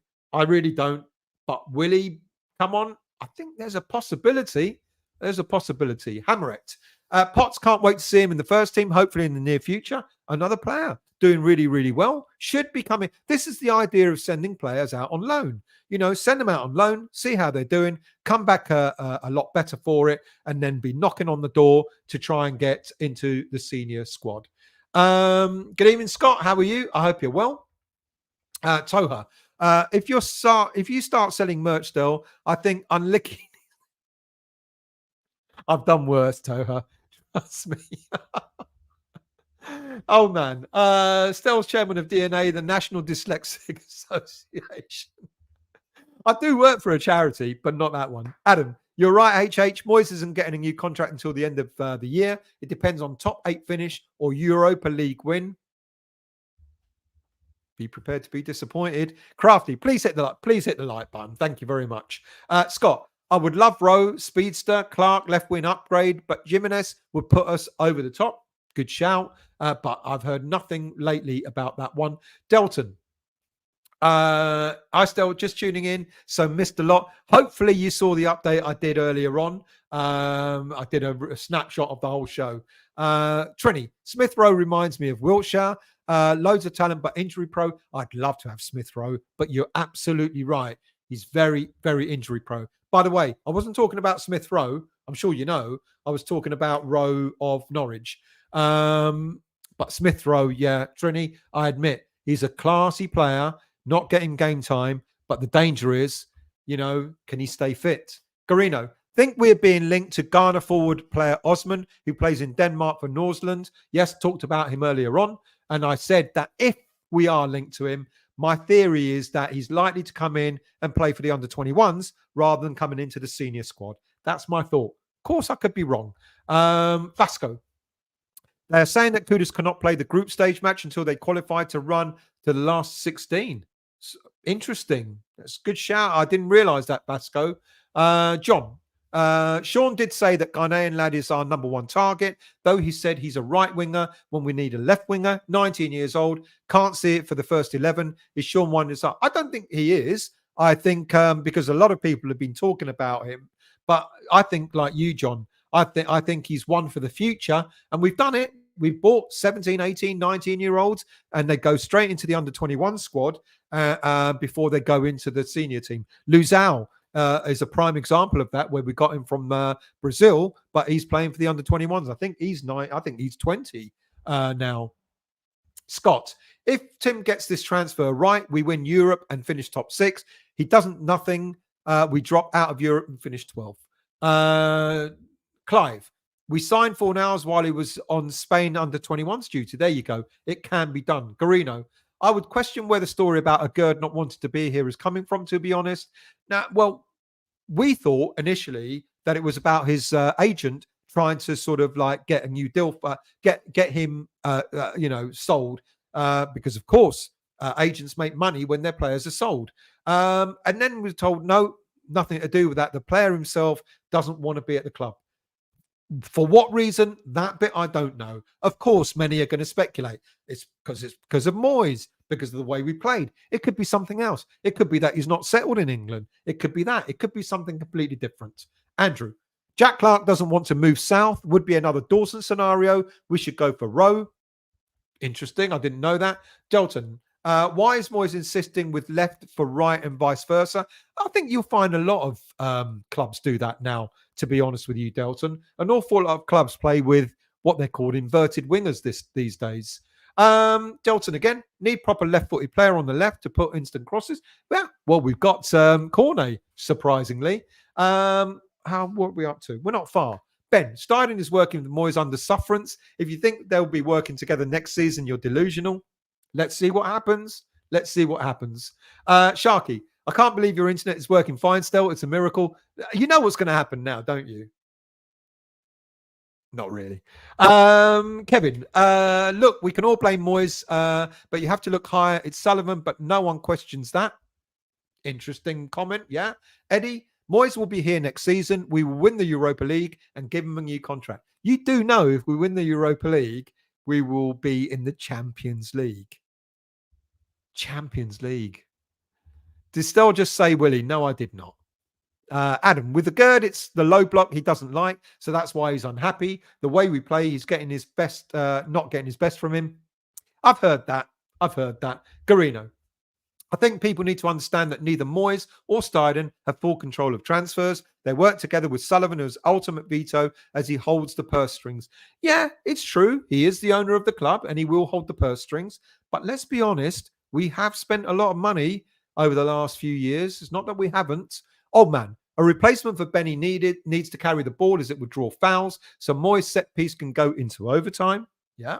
English Yardie. Still, to be honest and fair, the youth system is different from the senior team. Marshall will have a hard time similar to Mubama. It's a different system. In Moyes' current system, youth will fail. Yeah, I've heard that mentioned quite a few times, and there's a good, that's valid because the youth play like a 3-5-2, 3-4-3 formation where we play completely different, 4-2-3-1. So yeah, it will be harder for them to adjust. I agree. But having said that, a good player will play in almost any system. Or at least show something that will demonstrate that they're capable of what it's like in the Premier League. Garino also links to Sunderland's central defensive midfielder, young 22-year-old fella whose name escapes me. I don't know who that might be because we did sell them one, and that was Pierre Ekwa, who we sold to Sunderland, which I was disgusted by. I thought he was going to be a very decent player for us. HH11, good evening to you. I really don't see anything wrong with Moyes being in charge for longer, considering he's bringing top half stability for the time being, all besides the playing style, which is slight agony at times. And that is the other count. That's the counter argument, isn't it? That we have had stability, and that's on Moyes. We have got the players that we all love, and that's Moyes again. Rani, Garino. As long as they keep Sully away from negotiations, he just needs to sign the checks. It's got to be better for West Ham. I totally agree with that. Totally agree. Andrew, Jimenez going to cost 45 to 50 million. Absolutely no chances coming in this window or the next one. Well, no, or the next one. Gemma, confirmed he's been the most vocal about style of play. That's, yeah, I asked about that and I was told that he is a Gerd. We're talking about a Gerd. Yeah, he has apparently spoken out about the style of play. But then my understanding is there have been others who have done the same. Garino, it could be that a Gerd is happy at West Ham and someone is shit stirring for the sake of it. Wouldn't be the first time. Moyes and Stein, i.e. Moyes and Stein fighting. Good point. Delton, stupid question. Do West Ham coaches work on youngsters individual ability with first team in mind? I don't know. I guess they must be, it must be a pathway. I've said this before, everyone sort of thinks that the academy is in isolation to everything else. It's not. You're going to have Keane and Steve Potts talking regularly to the first team coaches, talking regularly to Moyes. I think it was one of our coaches, I can't remember which one, said that the senior coaches keep in regular contact with the academy coaches, talking about players. Otherwise, how would Moyes know to select Caelan Casey, Marshall, and a few others to work alongside the senior team the last few days, because they're going to, as I said, they're going to be travelling with the senior squad to the game against Bristol. We had some youth players on the bench the other week as well. So if Moyes isn't talking to them, who would he know to, they're going to be telling Moyes and the senior coaching staff, look, Casey's doing really well at centre-back. So-and-so's doing really well in defensive midfield. So-and-so's doing really well in attack. Let's go and talk. Let's go and see them. That's the only way that they're going to be brought into the senior squad. All right, different thing being brought into the senior squad and actually getting game time. I get that. Mate, they don't all. Let's see what happens tomorrow night. If we're winning handsomely, who knows what might happen tomorrow. Garino is still doing a low impressionations as well now. Bill Steiden will work to a budget. Coach will get the best from these players. Sullivan takes his cut of his profits. Garino, Ekwa could be on the move elsewhere, and we have a percentage sell-on, so dealing with Sunderland for any other player could be good for us. Ekwa, we should not have let him go. I remember talking about Ekwa. I said he could be the next Declan Rice. He came through the same pathway. He was discarded by Chelsea. We picked him up, put him in the youth squad, the academy, and then we let him go. And I was like, "You are kidding!" Of all, I bet he comes good. I bet Ekwa comes good. Eddie. Show idea. You should do a whole show dedicated to the whole result versus style debate. Oh, mate, that would be torturous. In fact, Eddie, on Friday night, I had some, I don't know if you watched it or not, but on Friday night, I did a one-off Friday late night. And I had a couple of guests on, one of them being Bruno and one of them being Sean.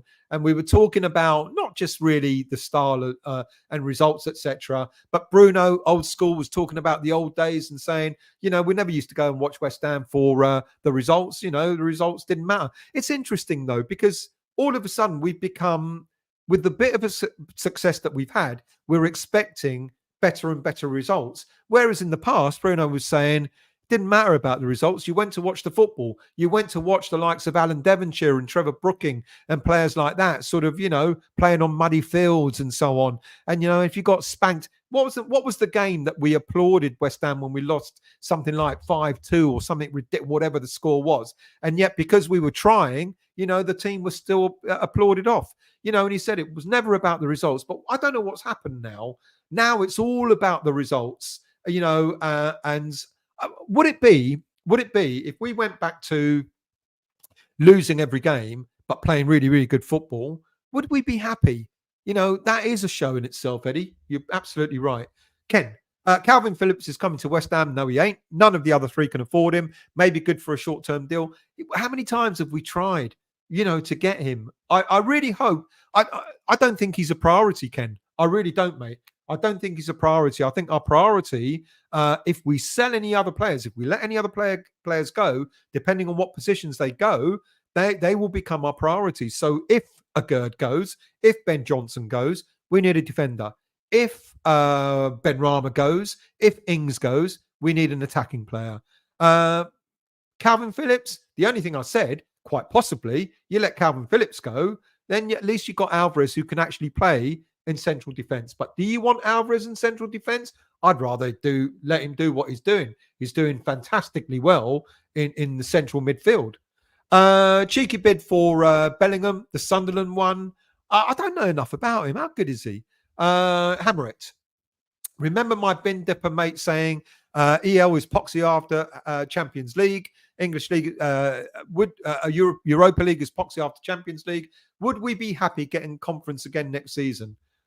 I'd be happy to win anything, to be honest with you. I was unhappy when we lost the League Cup against Liverpool. I'd be unhappy if we don't go through in the FA Cup. I want us to win a domestic trophy. Would I be happy if we dropped down and got Europa Conference League? It's another year in Europe, another opportunity to sort of go back up again into European football.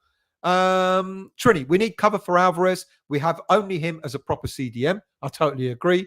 Toha, modern life is all about results. E.g., job adverts always ask for results-orientated people, and then everyone says, think outside the box. I do not know what any of this means. Neither do I. Sharky, I'll take any kind of Let's get that comment up. I'll take any kind of European football. I agree with you, Daniela. If it's the money in the game, if we played great football but lost 60% of the games, we would moan because that would be relegation battle every season. Rani, yeah, for sure. Hammerette, another year in Europe, I'd take that all day long. Would prefer a higher competition, but I'd definitely take it. One more comment. Hammer Molder, I hope you're well. That's bollocks, mate. I've been going from the late 60s and we always wanted to win. I remember booing loud because the football was crap. There you go. Now, I think what Bruno was saying was, it was like, you were having a day out. You didn't expect West Ham to win. Of course, you always want your team to win, but you didn't expect West Ham to win. There were times when even under the great John Lyall, we were losing games. And there you go.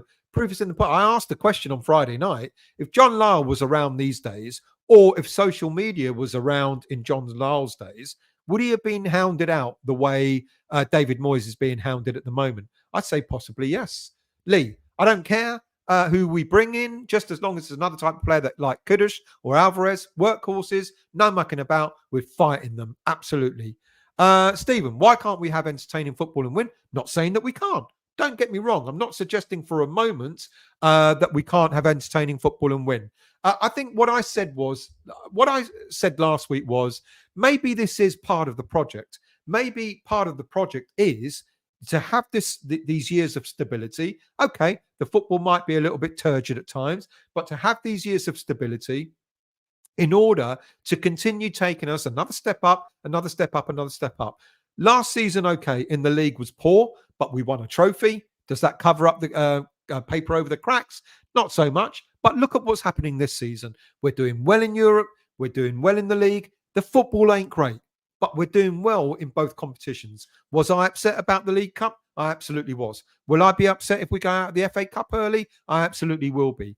But, we are sort of doing well in these competitions. I would just like most of us, would like a little bit more flair football. So I don't disagree with that, Stephen. I don't disagree that, flair football, entertaining football can't win you games. But I just wonder, Moyes has been looking at the squad and going, I've got a very good first 11. I've got maybe 2 or 3 after that in the squad. And the rest, unfortunately, are not. Someone said much earlier in the show, these new players that we brought in, Paqueta, Bowen has risen to the challenge. We've got Paqueta, we've got Kudus, we've got Alvarez. They've raised the bar, haven't they? Now, everybody else at West Ham in the squad have got to be at that level in order to provide that consistency. And then maybe if Moyes can get those players in the window, whether this one or in the summer, and get even more players of that level, you might see the entertaining football come back on a more regular basis. Delton, still, back in the days, West Ham were like Barcelona before Cruyff with a brilliant Tony Carr academy. Is there hope of getting back to that style? Yes, just said that. I should have read your comment first. I do think, yes, I think it's possible, but it'll take time. It'll take time. Anthony, 40 years ago, sport was about taking part, but now it's about winning at any cost. No sportsmanship or fair play, just money. That's unfortunately true. Andrew, enjoying getting relegated, yo-yoing is a resounding no from me. See, there's 2 sides to every comment, to every point. Ryan, the real question is, would we prefer good football and be lower half of the table, or shit football but European football? That's the question. It's funny because there have been games this season where I've enjoyed it. I enjoyed Brighton away when we won. I enjoyed Arsenal away when we won. I enjoyed Arsenal at home when we won. I enjoyed Spurs away when we won. There have been games where I've gone there and gone, fuck me, I really enjoyed that. All right, it was because of the result, but the way we turned it on, okay, we only had 25% possession, 30% possession against some of these teams. But when we turned it on, we were fucking great, and we did put on the style. Do I accept that we will be defending for 70 minutes of 90? No, I don't. But those 20 minutes of each game, second half of the game against Spurs when we were 1-0 down, all right, we rode our luck. We should have been about 3-0 down in that game. But second half of that game, when we came out and we fucking dug in and we got at them and we made them make mistakes, which is what got us our goals. The fans were going mad in the stands. We were going absolutely ballistic. Did we remember the first half? There was an absolute onslaught. Fuck, did we? We remembered the second half when we got at them. Do we remember the 3-1, the game we won against Arsenal in the cup? Of course we do. We played fantastically well. When we defended for our lives against them when we won 2-0 recently at their ground, it was defending, backs to the walls, but I walked out of that feeling 10 foot tall. There have been moments in this season where we've walked out of games and gone, that has been absolutely fantastic. There have been games where we walked out, the Brighton game at home, that was turgid. There have been games when we've gone, good grief, it's awful. If Moyes can get that balance right, and I don't think he's really that far away from it, I'm not so sure we'll be talking about the style over, results for much longer. Digital, good evening to you. I don't think each transfer is just down to one person. I think it's more like Tim and the scouts identify targets. Moyes says yes or no. Tim closes the deal regardless of whose list they're from. Yeah, good point. Good evening to you, Rico. I hope you're well, mate. Mate, heard about, I talked about it right at the start of the show. Yet again, with Everton being charged, it's ridiculous. Daniela, English Yardie. We need more help on defence, to be fair. Mavro and Agurd should be starts. Oggy and Zuma on the bench. I trust Oggy more than Zuma. Zuma as potato news. Defenders is what we need. Don't disagree with you there, mate, to be quite honest with you. I think, interestingly, the third and fourth choices are likely should be the first and second choices. Paul, been very lucky. It could easily change. The players should be more attacking. Rani, Newcastle, low blocked themselves to a battling loss, but it was entertaining. Delton, Moyes is mostly unpopular because of his substitution style, lack of confidence in youngsters, and lack of explanation of not using certain players. I don't disagree with that, Delton, to be honest with you. It frustrates me when he brings substitutes on really late. It frustrates me that he doesn't bring subs on to change the course of a game. Lack of confidence in the youngsters. I've talked about that many a time. Are these youngsters good enough to be able to be brought in? Yes, look at what happened with Man City, that youngster that scored the winning goal the other day. I don't know how much better, or what was his name? The Bob or something like that. I don't know if he's good or better than any of the youngsters that we got. Let's see what happens tomorrow night. I'm fingers crossed. I've talked up Callum Marshall. I really hope that he gets his opportunity tomorrow. Will it be from the start? No. Will it be from the bench? Possibly. Carino, I'm hoping for a 3-5-2 or 4-4-2 formation tomorrow. Give Ings and Mubama a chance to shine. And I talked about that earlier on as well, mate. I think it's quite possible. It will be Fabianski in goal, by the way, but it's quite possible we could be looking at a lineup something like this. And not only just now, but maybe moving forward as well, until we've got all our players back from international duty, back from injuries, etc., etc. 3 at the back, 5 across the middle, with Emerson on one side, maybe Soufal on the other. And then you can play the 2 up front with Ings and Mubama playing alongside each other, supporting each other. Andrew, need to be patient. Moyes football is not beautiful to watch, but we have stability and will gradually evolve. Moyes will not be here forever. That's a really good point as well. Digital. Zuma hasn't got a limp. He just walks with a gangster lean. I'd rather he didn't walk with a gangster lean during the game, mate. That's the only thing that I'm worried about. Adam, not happy when we win, but lately I'm not happy with our performances. No, I'm happy when we win, but lately I'm not happy with our performances, but it's a results game. I will put up with bad performances if it means top 5, top 8 every year. Let's scroll down. Who else have we got? HH11. Realistically, what youth players are in our system that have the potential to step up? I've mentioned them already. Callum Marshall. Peter Jones, good evening to you, mate. I hope you're well. Rani, Bruno Shaw, I agree with just saying counter-attacking football doesn't always make for a boring game. Absolutely. Mavropanos is doubtful. No, he's not, because he's back training. Oscar Bob, that's his name. Great feat. Was fantastic goal. Yeah, really, really enjoyed seeing that go in. Pigads. Oh no, somebody in the back three.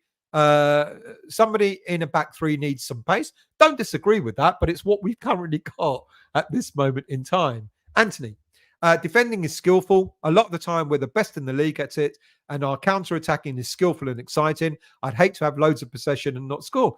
And that's the other thing, isn't it? You know, you can have all the possession in the world. Look how much possession Brighton had against us at our stadium, and they did absolutely sod all with it.